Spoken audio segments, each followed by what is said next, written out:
Hello mga kabeshi! So for today's video, tara at samahan niyo akong mag-unboxing ng ating Bauli Colomba. Ayan. So mga kabeshi, ayan ang ating Colomba. So it's a traditional cake dito sa Italy pag Easter. So ayan, so maraming bumibili at naghahanda ng kanilang Colomba o ang ating Easter egg cake. Yan. So, meron siyang almonds, meron din siyang sugar, sukiro bianco. So, i-try na natin. So, slice ko lang dito ng kaunti dito sa gilid. Ayan.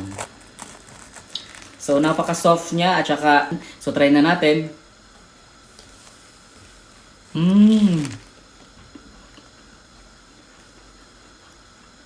Lasang-lasa mo talaga yung sweetness niya. Parang cotton candy. At the same time yan, cake siya. Then meron din siyang almonds din siyang kasama. So, really so crunchy.